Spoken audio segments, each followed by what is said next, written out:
Welcome back to Borla Chefs. My name is Colleen and today we're just kayaking, so we're really getting tired.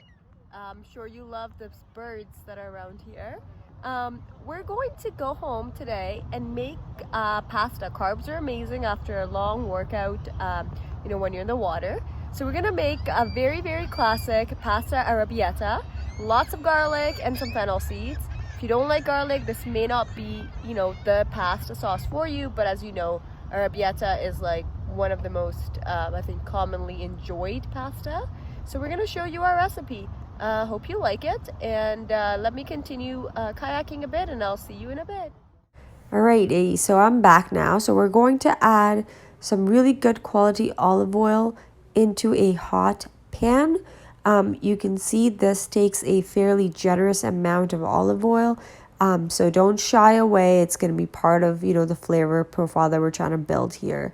So we've got a decent amount again of garlic. Whole is just fine. You don't need to do any extra work. Just there's enough work in, peeling basically 12 garlic that we've got here.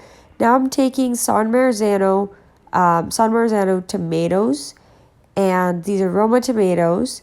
You don't need the puree, you just need the whole tomatoes, and I'm going to basically pulse them for 3 to 4 pulses because you want to get that grainy texture still. You don't want to completely puree it. I know that this is what I wanted to show you. So about 10 minutes later, you see the olive oil. Basically, the garlic is fully infused in the olive oil and is golden brown. And now I've added the tomato sauce, which together they're going to start to cook now. And in the back of my spatula, I'm going to take the garlic. I'm really just going to press it in and mush it up.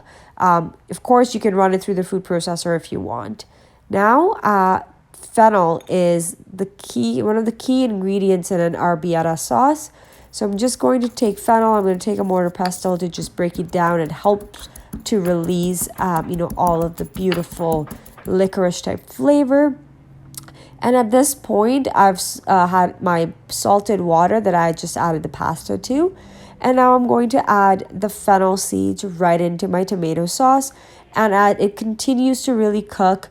Overall, it's going to be cooking down for like 20 minutes in total. And then I'm going to add some red chili flakes. Of course, arrabbiata is a spicy tomato sauce, so you'll see me putting both red and black pepper into the sauce. So just stir that in, and then I'm going to add in the black pepper. As I said, it's a fairly spicy sauce, so you can monitor it and adjust it as you like based on the description, which has all the ingredients. Of course, we need to season it, so we've got some salt.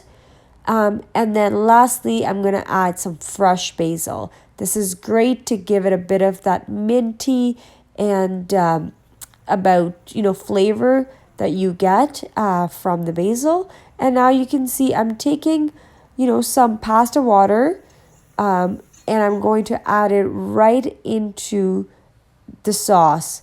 Again, this is the flavor that we're trying to build.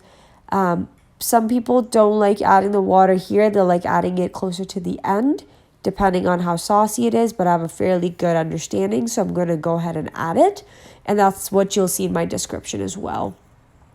I'm going to remove the pasta from the pasta water about 2 minutes before it reaches al dente, and that's because I want to make sure that I'm allowing it to cook with the sauce as well, so we're not overcooking it in total really. So that minty flavor from the basil, a bit of sweetness from the fennel, and of course we've got lots of spicy flavors in here with the red chilies and black pepper. So here is your Rigatoni Arrabbiata that's ready, and it is inspired by one of my favorite restaurants in New York City, in Brooklyn. It's called Missy's. So do check it out if you're in the city, and if you're not, try making this at home. No pasta is complete without some Parmesan Reggiano, so I've added that, and of course again some fresh basil to top it up.